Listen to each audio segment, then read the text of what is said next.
They told me that on my wedding night, I would not lose my innocence. They told me I would lose my life. The villagers of Oakhaven didn't speak the name of the Duke of Blackwood above a whisper. They said he was cursed.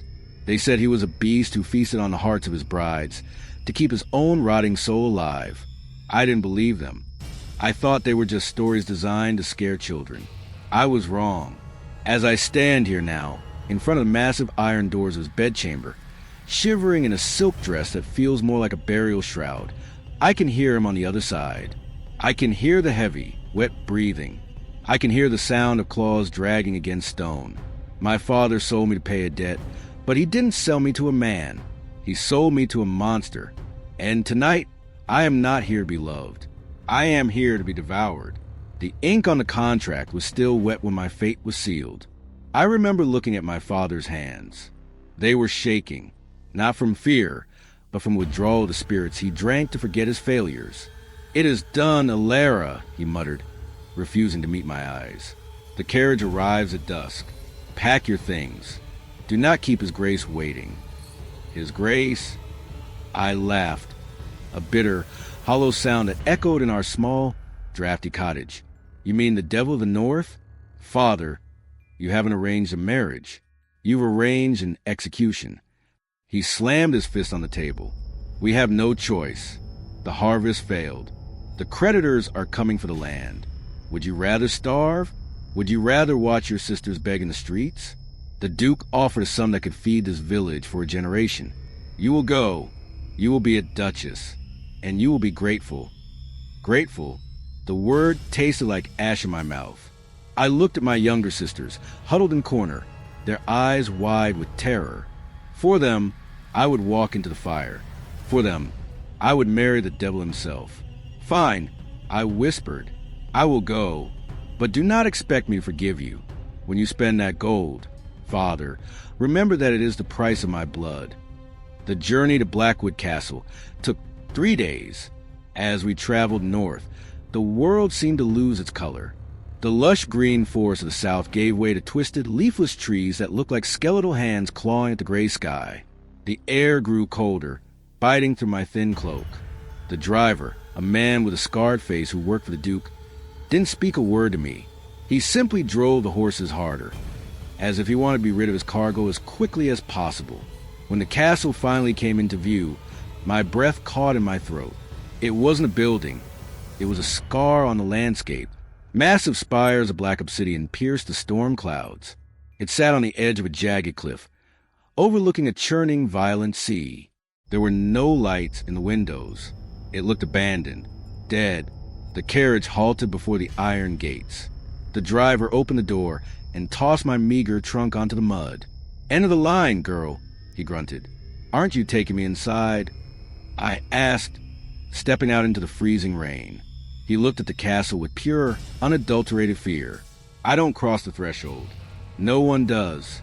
He is waiting for you inside. Good luck." With that, he jumped back onto the carriage and whipped the horses, fleeing as if the hounds of hell were snapping at his heels. I watched him go, the only link to my old life disappearing into fog. I was alone. I gathered my courage, wrapping my cloak tighter around my shoulders, and approached the massive double doors. Before I could even raise my hand to knock, the heavyweight groaned. Slowly, painfully, the doors swung inward. There was no servant to greet me, no warmth, just a vast, cavernous hallway swallowed by shadows. The only light came from a single candelabra placed on a table in the center of the room. "Hello?" My voice echoed, small and insignificant in the vastness. "I am Elara. I am the bride." Silence answered me. I stepped inside, the heavy doors slamming shut behind me with a finality that made me jump. I was trapped. I walked toward the light. Beside the candelabra was a note, written in elegant, sharp handwriting. "My lady, your chambers are at the top of the stairs, to the left. Food has been prepared. Eat, then lock your door. Do not leave your room until sunrise. Do not roam the halls. Do not look for me. D. No welcome. No wedding ceremony. Just orders." I climbed the stairs, the old wood creaking under my feet. The portraits on the walls seemed to watch me, their eyes following my every move. They were paintings of handsome men, ancestors of the Blackwood line. I wondered which one was him. I wondered when the bloodline had turned monstrous. My room was surprisingly luxurious. A four-poster bed with velvet curtains, a roaring fire in the hearth, and a table laden with roasted meats, fruits, and wine. But the windows were barred with iron. It was a gilded cage. I didn't eat. I couldn't. My stomach was tied in knots. I sat on the edge of the bed, clutching the small silver dagger I had hidden in my boot. My father thought I was a lamb going to the slaughter. He forgot that even lambs have teeth. Hours passed. The fire began to die down, casting long, dancing shadows on the walls. The castle groaned, settling for the night. And then I heard it. Footsteps. Not the footsteps of a man. These were heavy, uneven. The sound of something massive dragging itself across the stone floor. Thud. Scrape. Thud. Scrape. It was coming down the hallway. My heart hammered against my ribs like a trapped bird. I gripped the dagger, so hard my knuckles turned white. Do not look for me, the note had said. The sound stopped right outside my door. I held my breath. I could hear breathing on the other side. Deep, wet, rattling breaths. It sounded like a predator smelling its prey. The doorknob turned. I had locked it, just as the note instructed, but the metal groaned under immense pressure. The lock clicked, straining. Go away! I screamed, my voice shaking. I have a weapon. Silence. Then a voice. Low, gravelly, vibrating through the wood and straight into my bones. It didn't sound human. It sounded like boulders grinding together. Elara. He knew my name. Open the door, the beast commanded. It wasn't a request. The note said to keep it locked. I yelled back, backing away until my legs hit the bed frame. I changed my mind. The voice was pained, strained. I need to see you. No, you are the monster. They told me about you. A low growl rumbled from the other side. Then a heavy thud against the wood. He had punched the door. Dust fell from the ceiling. I am your husband, he roared. The anger in his voice was terrifying, but beneath it, there was something else. Desperation? Pain? Open this door or I will break it down. I looked at the heavy oak door. It wouldn't hold him. If he wanted to get in, he would. And if I made him break it down, he might be angrier. My hands trembling, I walked to the door. I unlocked it. I stepped back quickly, raising my dagger. The door creaked open. The hallway was pitch black. I couldn't see anything. Show yourself, I whispered. From the darkness, two eyes opened. They were glowing, molten gold, burning with an inner fire. They were much higher than a man's eyes should be. He stepped into the dying light of the fire. I gasped, the dagger slipping from my sweaty palm and clattering to the floor. He was huge, at least 7 feet tall. His body was draped in a torn black cloak, but it couldn't hide the truth. His hands were covered in dark fur, tipped with razor-sharp claws. Massive, curved horns protruded from his head, scraping the top of the doorframe. His face was a nightmare, a blend of wolf, man, and dragon, with a snout filled with jagged teeth. But he was wearing clothes. A ruined, velvet suit that strained against his monstrous muscles. The Duke of Blackwood was not a man. He was a beast. He looked at me, his golden eyes scanning my face, my hair, my terrified, trembling body. He looked at the dagger on the floor, then back at me. You are small, he rumbled. I couldn't speak.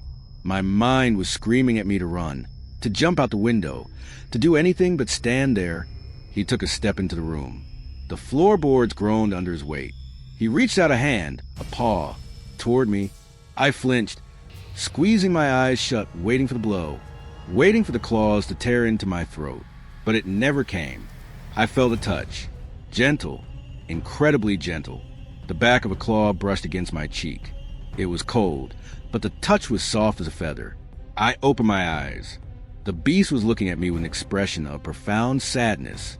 Why didn't you run? He asked softly. I have nowhere to go, I stammered. My father sold me. I am yours. He pulled his hand back, as if he had been burned. A snarl curled his lip, revealing the fangs. Sold, he spat the word. Just like the others. They always sell the pretty ones.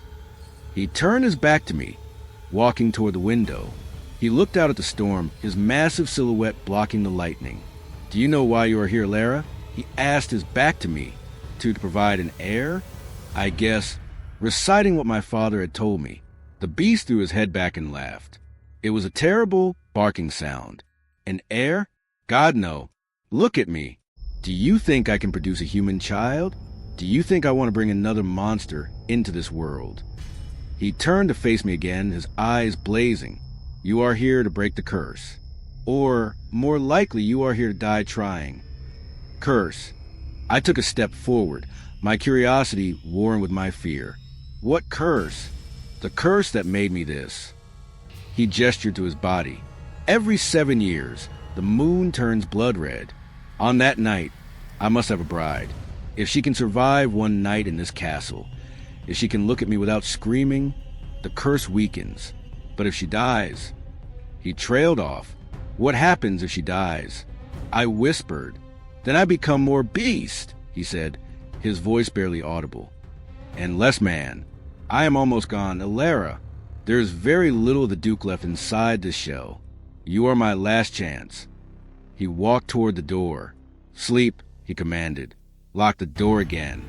And pray that I do not get hungry before morning. Wait! I called out. He stopped in the doorway. You said, if she survives one night. What threatens her? You! He looked over his shoulder. The golden eyes were dimming, exhaustion taking over. Me? Sometimes. But I am the least of your worries in Blackwood Castle. The shadows here have teeth, Elara, and they do not like intruders. He slammed the door shut. I heard the heavy footsteps retreating down the hall. I was alone again, but now I knew the truth. I wasn't just a bride. I was a sacrifice in a game I didn't understand. I picked up the dagger. I sat back on the bed. I didn't sleep. 1500 hours, Chapter 2, the morning after. Sunlight. I hadn't expected to see it again. When the gray light filtered through the iron bars of the window, I wept. I was alive. I unlocked the door cautiously. The hallway was empty. The silence of the castle was different in the daylight. It felt less predatory, more lonely. I walked down the grand staircase. The table in the main hall was set for breakfast. There was no sign of the beast. Just a plate of eggs, fresh bread, and hot tea. And a note. Explore the library. Explore the gardens. Do not go into the west wing. The basement is forbidden. D. I ate quickly, the hunger finally overtaking the fear. I needed strength. If I was going to survive, I needed to know the layout of my prison. I found the library first. It was magnificent. Floor-to-ceiling shelves filled with thousands of books. Dust motes danced in the shafts of light. For a moment, I forgot where I was. I ran my fingers over the leather spines. History, magic, philosophy. Do you like to read? I jumped, spinning around. Standing in the shadows of a bookshelf was a man. Not the beast. A man. He was tall, leaning on a cane. He wore a butler's uniform that was threadbare and dusty. His face was gray, his skin papery and thin, like he hadn't seen the sun in decades. Who are you? I asked. I am Silas. He bowed stiffly. I serve the master. The master, the Duke? Yes. Is he always like that? I asked. Silas walked forward, his limp pronounced. Not always. During the day, he sleeps. The beast creates a heavy toll on his mind. He only wakes when the sun sets. He told me about a curse. I said, watching Silas carefully. He said I have to survive. Silas's eyes, watery and pale, looked at me with pity. Surviving is the easy part, my lady. It is the keeping of one's sanity that is difficult here. The castle remembers things. It projects them. Projects them? Your fears. Your guilt. The castle feeds on emotion. If you show fear, it will manifest monsters. If you show sorrow, it will drown you in rain. He stepped closer, his voice dropping to a whisper. You must not show weakness. The master, he tries to protect the brides, but the curse within him wants to destroy them. He is at war with himself. If the beast wins, you die. If the man wins, you live. How do I help the man win? Silas smiled, a grotesque stretching of his thin lips. You must make him remember who he was. Before the claws, before the fur. You must treat him not as a monster, but as a husband. He is a 7-foot wolf. I exclaimed, how am I supposed to act like a wife? Read to him, Silas suggested. He used to love poetry. Tonight, when he comes, do not brandish your dagger. Brandish a book. It seemed like madness. But what choice did I have? I couldn't fight him. Maybe I could tame him.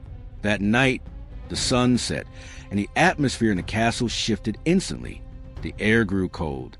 The shadows lengthened and seemed to detach themselves from the walls. I sat in the main hall, by the fireplace, holding a book of sonnets. I heard the heavy footsteps. Thud, scrape. He appeared at the top of the stairs. He looked worse than the night before. His fur was matted, his eyes wilder. He was drooling slightly, a thick hunger in his gaze. He descended the stairs, growling low in his throat. Elara, he rumbled, go to your room. No, I said, my voice trembling but firm. He stopped. He looked confused. What? I said no. I am tired of that room, and I am tired of being a prisoner. I patted the empty chair beside me. Sit with me? The beast blinked. He looked at the chair, then at me. He looked like a confused dog. I am dangerous, he stammered. The hunger, it is strong tonight. Then eat the roast chicken on the table. I pointed to the tray Silas had left. Not me? He hesitated. Then, slowly, he walked over. He sat in the massive armchair, with groaning under his weight. He was terrifyingly close. I could smell him, musk, rain, and blood. I opened the book. Shall I compare thee to a summer's day? I began to read. The beast went still. He closed his glowing eyes. His breathing, which had been ragged and harsh, began to slow. His claws retracted slightly. For an hour, I read. He didn't move. He just listened. When I finished the poem, he opened his eyes. They were still gold, but the fire in them was softer. Less inferno, more candlelight. I remember that poem, he whispered. His voice was less gravelly now. My mother used to read it. Tell me about her, I said, closing the book. She died here, he said, looking at the fire, killed by the very thing that curses me. What is it? A witch. Decades ago, my father refused her shelter during a storm. She cursed his bloodline. She said we would be beasts until someone could love the monster more than the man. He looked at me, sadness etched into his lupin features. It is impossible, Elara. Look at me. Who could love this? I don't know you yet. I said honestly, but you haven't killed me. That's a start. A dry chuckle escaped his lips. A low bar. Suddenly he stiffened. His ears twitched. He stood up, knocking the chair over. Go to your room, he snarled. Now! What is it? Something has breached the perimeter. A night stalker. A what? Gio, he roared, pushing me toward the stairs. Lock the door. Barricade it. I didn't argue this time. I ran. I reached my room, slamming the door and locking it. I dragged the heavy dresser in front of it. I heard crashing downstairs. The sound of glass shattering. Then a scream. Not human. A high-pitched, screeching sound. Then the roar of the beast. The fight was brutal. I could hear bodies slamming into walls. Furniture breaking. The castle shook. I huddled in the corner, clutching my dagger. After 10 minutes, silence fell. I waited. There was a scratch at my door. Elara? It was him, but his voice was weak. Wet. Draven? I called out, using his name for the first time. It is dead. You are safe. Then a heavy thud. The sound of a body falling against the door. Draven? I pushed the dresser away. I unlocked the door and threw it open. The beast was lying in the hallway. He was covered in black blood, his own and something else's. There were deep gashes across his chest.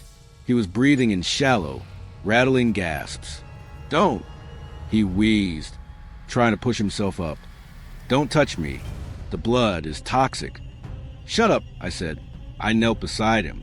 I tore a strip from my silk nightgown and pressed it against his deepest wound. He flinched, a growl rising in his throat, but he didn't bite. "Why?" he whispered, looking at me with wide, golden eyes. "Why help me?"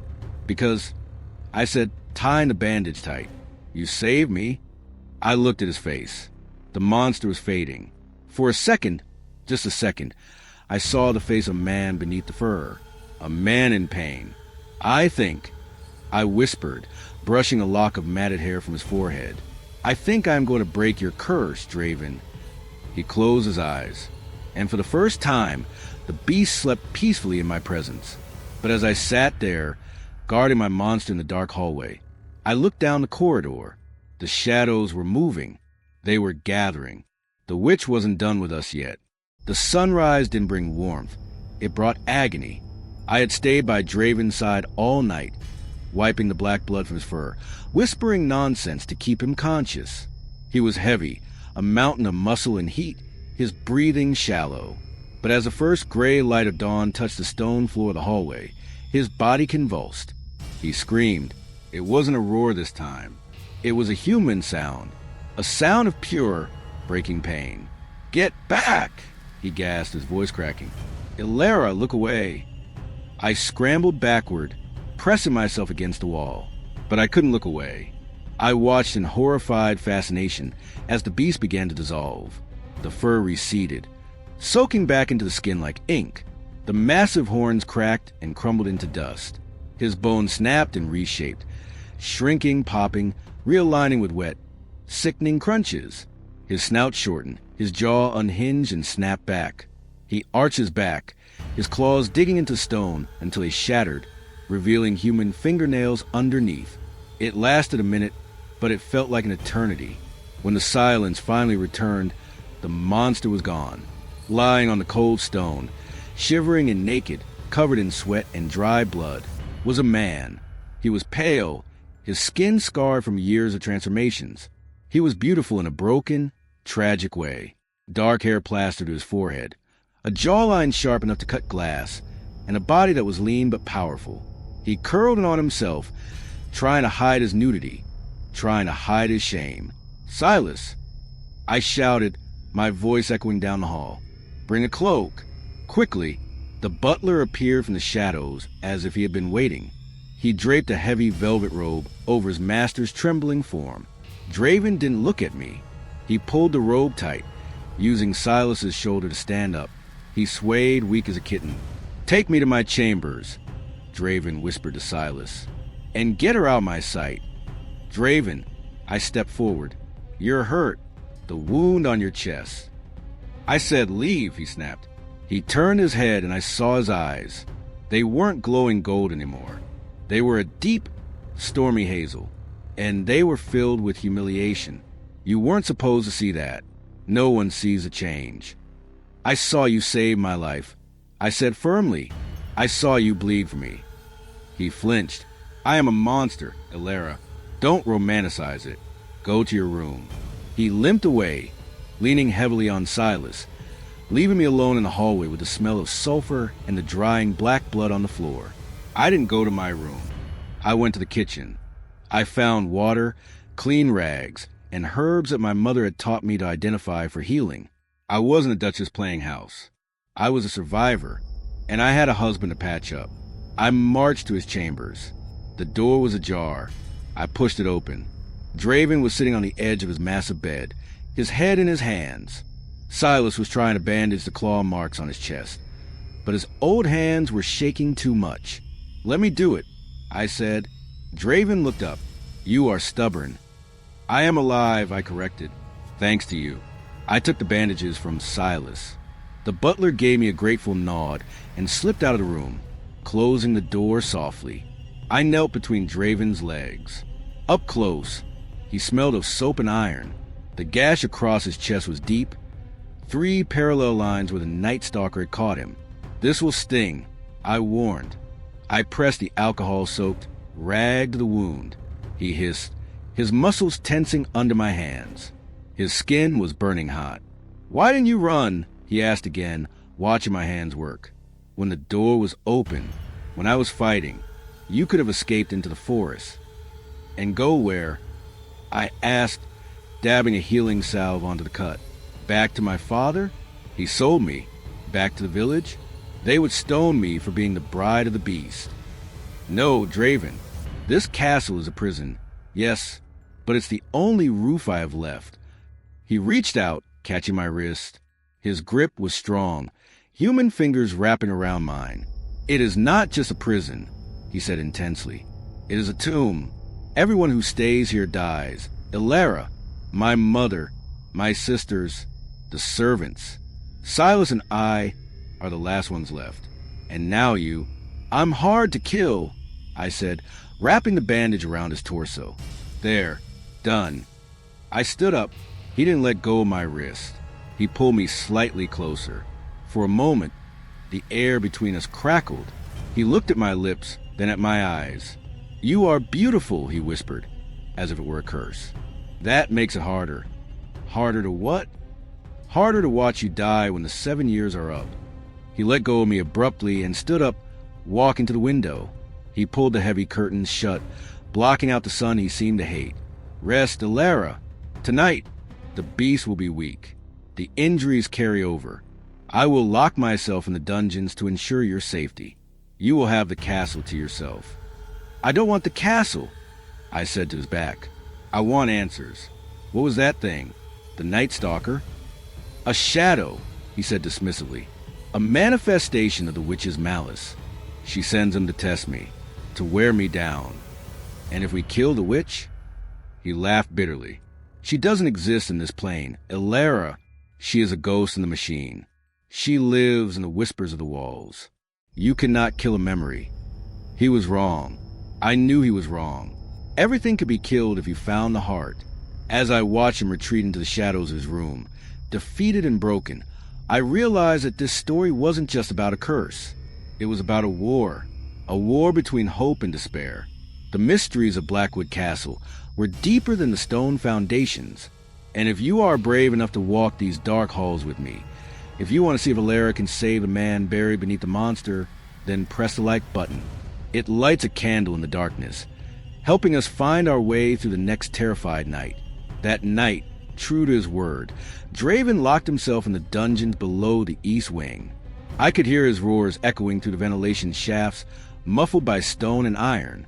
He was in pain, fighting the transformation with a wounded body. I was alone in the upper castle. Silas had retired to his quarters. The silence was deafening. I decided to explore. Draven had warned me about the West Wing. The basement is forbidden. Whatever was down there, it terrified a 7-foot monster. That meant it was a key. I took a candelabra and walked through the corridors. The castle at night felt alive. The portraits seemed to turn their heads as I passed. The floorboards breathed. I reached the heavy oak doors that separated the main hall from the West Wing. They were chained shut, but the chains were old, rusted. I found a heavy iron poker from the fireplace. I wedged it into the chains and pushed with all my weight. Snap! The metal gave way. Clattering to the floor, I pushed the doors open. The air in the West Wing was stale, cold as a grave. Dust covered everything in thick gray blankets.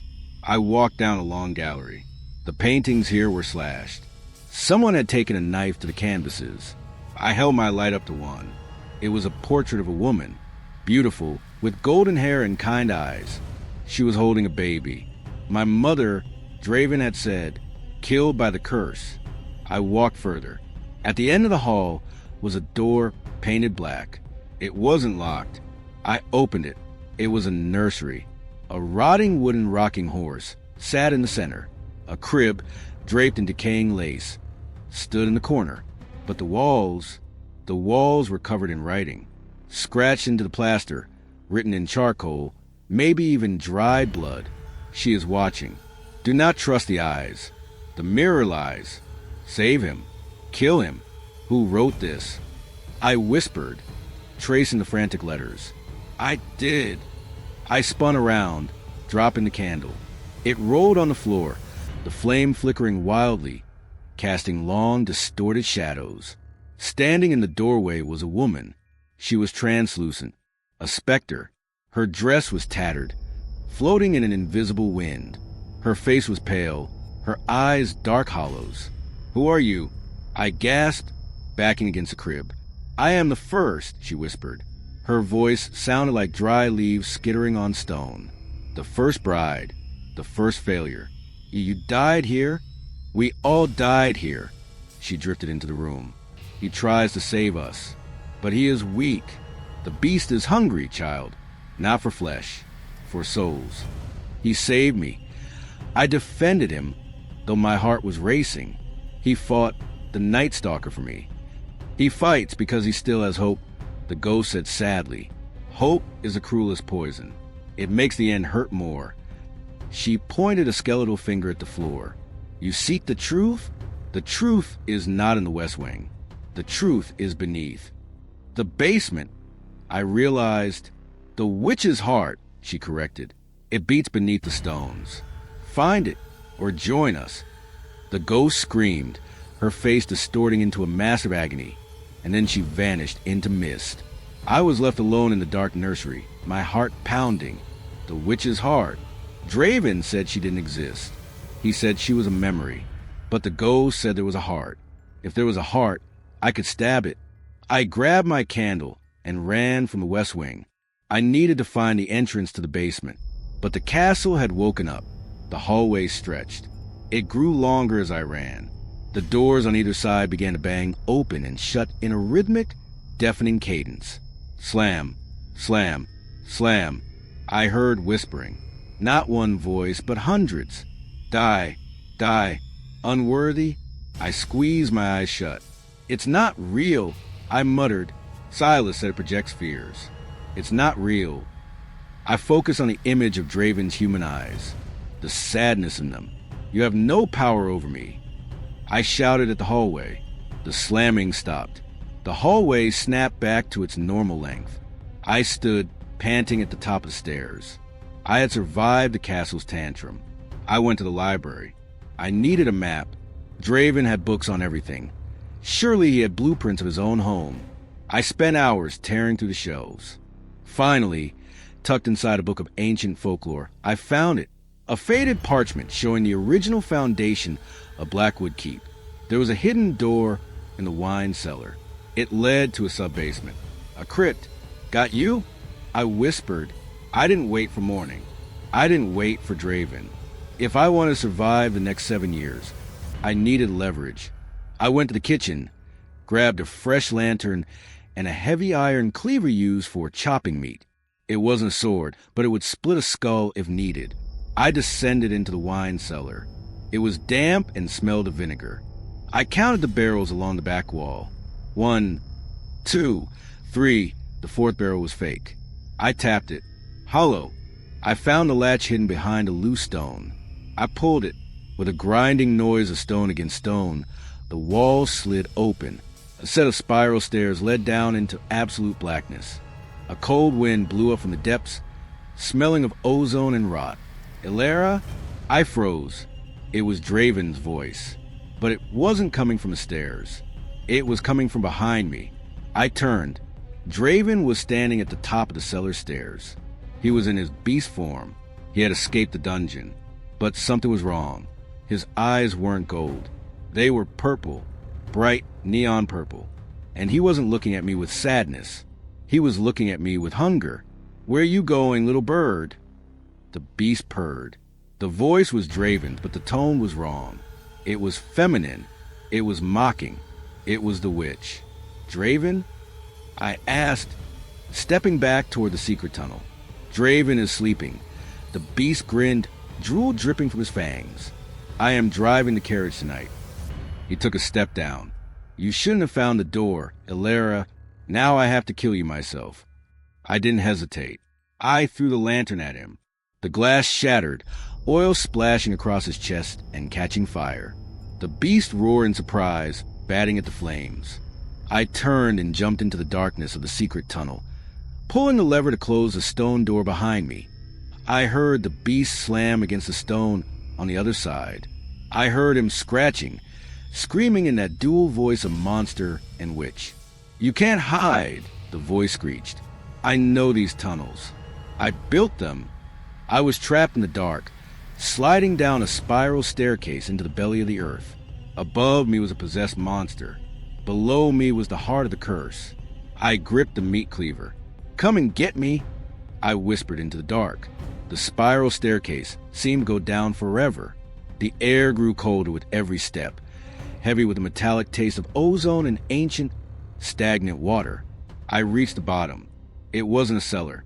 It was a natural cavern, vast and echoing. The walls were lined with glowing violet veins of crystal, pulsing like arteries.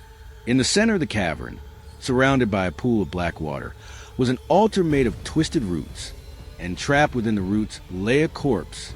It was mummified, skin stretched tight over bone, wearing tattered rags that might have once been royal finery. But in the center of the corpse's chest, where a heart should be, a jagged black crystal pulsed with the same purple light I had seen in Draven's eyes. The witch. "So you found me," the voice echoed. It didn't come from the corpse. It came from the stairs behind me. I spun around, raising the heavy meat cleaver. Draven leaped from the darkness, landing on the stone floor with a grace that defied his monstrous size. The purple light in his eyes was blinding now. He was grinning, a twisted, unnatural expression on a snout built for snarling. "Do you like my sanctuary, Elara?" The witch spoke through him, using his vocal cords to produce a sound like tearing velvet. "This is where I anchor myself, where I bound my soul to the stone so death could never take me. Get out of him!" I shouted, my voice shaking. "Why? This body is magnificent." The possessed beast flexed his claws. "So much stronger than my old one. And immortal. Why would I ever leave?" He lunged. I dove to the right, sliding across the damp stone. His claws sparked against the floor where I had been standing a second ago. "Draven!" I screamed. "Fight her!" The beast laughed. He swiped his hand, catching me with the back of his arm. The blow threw me 10 feet through the air. I slammed into the wall, the breath leaving my lungs in a painful wheeze. The cleaver skidded away across the floor. I gasped, tasting blood. He was too strong. I couldn't fight him. The beast stalked toward me, savoring the kill. "He can't hear you, little bird. He is buried deep, drowning in his own guilt. He thinks he deserves this." He raised a massive claw to tear me apart. I looked at the altar, the black crystal heart. "Draven," I whispered, my voice breaking. "I didn't open the door because I was scared. I opened it because I wanted to see you." The claw paused. The purple light flickered for a microsecond, revealing a flash of gold. "Lies!" The witch hissed, forcing the arm down. I rolled away, scrambling on my hands and knees toward the altar. "No!" the witch shrieked. The beast roared and leaped after me. I reached the pool of black water and splashed through it. The water burned like acid, cold and biting. I grabbed the meat cleaver from where it had fallen near the roots. I climbed onto the altar, standing over the mummified corpse. The beast crashed into the roots, his claws inches from my legs. He roared, the sound deafening. "Step away," the witch commanded. "Touch that crystal, and I will shatter his mind forever." I looked down at the beast. He was thrashing, fighting his own limbs. The gold and purple were warring in his eyes. "Do it, Elara!" Draven's real voice ripped through the growl, raw and desperate. "Kill it! Kill me if you have to." "I'm not killing you," I said, tears streaming down my face mixed with dust and blood. "I'm saving you." I raised the cleaver with both hands. The beast lunged, his jaws snapping at my face. I brought the heavy blade down with every ounce of strength I had left. Crack! The blade struck the black crystal heart. It didn't shatter like glass. It exploded like a star. A shock wave of violet energy blasted outward. It threw me backward into the black water. It threw Draven against the cavern wall. The corpse on the altar screamed, a sound that wasn't physical, but psychic. The roots withered instantly, turning to ash. The glowing veins on the walls went dark. The cavern began to collapse. Rocks fell from the ceiling, splashing into the water. Draven! I coughed, dragging myself out of the pool. The acidic water stung my skin. He was lying by the wall, still. The monster was gone. The fur was melting away, the horns retracting. I crawled to him. He was human again, naked and unconscious, his chest barely moving. "Wake up!" I slapped his cheek. "Don't you dare die on me now. Wake up!" Above us, the ceiling groaned. A massive boulder crashed down onto the altar, crushing the remains of the witch. "Silas!" I screamed, hoping the butler could hear me through the stones. But there was no answer, just a rumbling of the earth. I grabbed Draven's arm and draped it over my shoulder. He was dead weight. "Come on." I gritted my teeth. "Walk, damn you." I dragged him toward the stairs. Every step was a battle. Dust choked the air.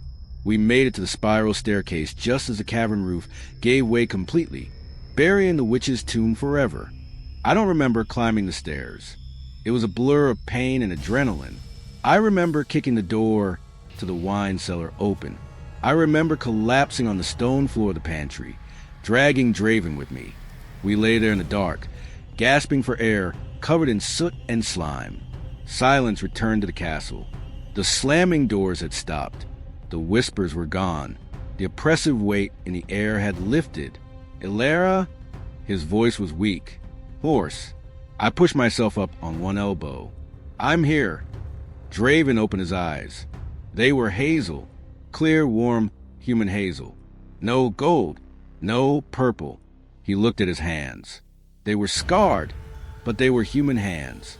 He touched his face, feeling for the snout that wasn't there. "It's gone," he whispered. He looked at me, terrified to believe it. The voice in my head, the hunger, it's gone. "We killed her," I said, collapsing back on the floor beside him. "She's dead." He turned his head and looked at me.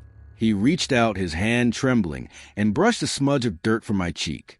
"You stayed," he said, sounding awestruck. "You stayed." "I told you." I smiled weakly. "I'm hard to kill." He laughed. It started as a chuckle and turned into a sob. He pulled me into his chest, burying his face in my hair. He held me like I was the only anchor in a spinning world. "Thank you." He wept into my shoulder.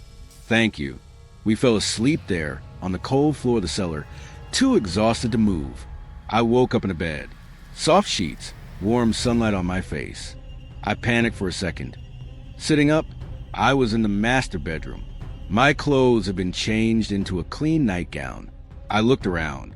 The iron bars on the windows were gone. Someone had removed them. The door opened. Silas walked in, holding a tray of tea.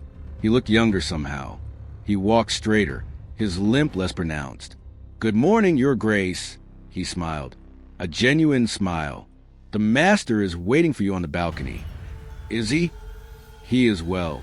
Better than well." I jumped out of bed, ignoring the tea. I ran barefoot through the halls.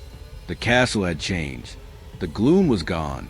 Sunlight streamed to the high windows, illuminating the dust motes dancing in the air. The portraits didn't look ominous anymore. They just looked like old paintings. I reached the balcony doors. They were wide open. Draven was standing there, leaning on the railing, looking out at the view. He was wearing a clean white shirt, the sleeves rolled up. He heard me coming and turned around. In the sunlight, without the shadows of the curse, he was breathtaking. The scars on his face had faded to faint white lines. He looked free. "You slept a long time," he said softly. I walked over to him. The air smelled of pine and sea salt, no longer of rot. "Is it really over?" I asked, looking at the horizon. "The witch is gone." Draven nodded. "The curse is broken." I walked through the hall this morning. "Elara," I didn't hear a single whisper, just the wind. He turned to me, taking both my hands in his. "My debt to your father is paid," he said seriously. "You are free, Elara. You are not a prisoner here. If you want to leave, if you want to go back to the world, I will give you half my fortune and a carriage to take you anywhere you wish." I looked at him. I looked at the castle that had tried to kill me, and the man who had nearly died to save me. "You want me to leave?" I asked, "I want you to be happy," he said, his eyes searching mine. "I am a damaged man, Elara. I have spent 10 years as a beast. I don't know how to be normal. I don't like normal," I said. "Normal is boring." I stepped closer, closing the gap between us. "I was sold to a monster," I whispered, placing my hand on his chest, feeling his human heart beating strong and steady beneath the shirt. "But I think I'll keep the man." Draven let out a breath he seemed to have been holding for a decade. He wrapped his arms around my waist and lifted me off the ground, spinning me around in the sunlight. He kissed me then. It wasn't a tentative kiss. It was a kiss of hunger, of relief, of a promise kept. When he set me down, we looked out at the valley below. The storm clouds had finally cleared. The world was green and vast. "So," I said, resting my head on his shoulder, "what do we do now?" Draven smiled, the sunlight catching the gold flecks in his hazel eyes. "Now," he said, "now we live." I woke up in a bed. Soft sheets, warm sunlight on my face. I panicked for a second. Sitting up, I was in the master bedroom. My clothes had been changed into a clean nightgown. I looked around. The iron bars on the windows were gone. Someone had removed them. The door opened. Silas walked in, holding a tray of tea. He looked younger somehow. He walked straighter, his limp less pronounced. "Good morning, Your Grace," he smiled. A genuine smile. "The master is waiting for you on the balcony." "Is he?" "He is well. Better than well." I jumped out of bed, ignoring the tea. I ran barefoot through the halls. The castle had changed. The gloom was gone. Sunlight streamed to the high windows, illuminating the dust motes dancing in the air. The portraits didn't look ominous anymore. They just looked like old paintings. I reached the balcony doors. They were wide open. Draven was standing there, leaning on the railing, looking out at the view. He was wearing a clean white shirt, the sleeves rolled up. He heard me coming and turned around. In the sunlight, without the shadows of the curse, he was breathtaking. The scars on his face had faded to faint white lines. He looked free. "You slept a long time," he said softly. I walked over to him. The air smelled of pine and sea salt, no longer of rot. "Is it really over?"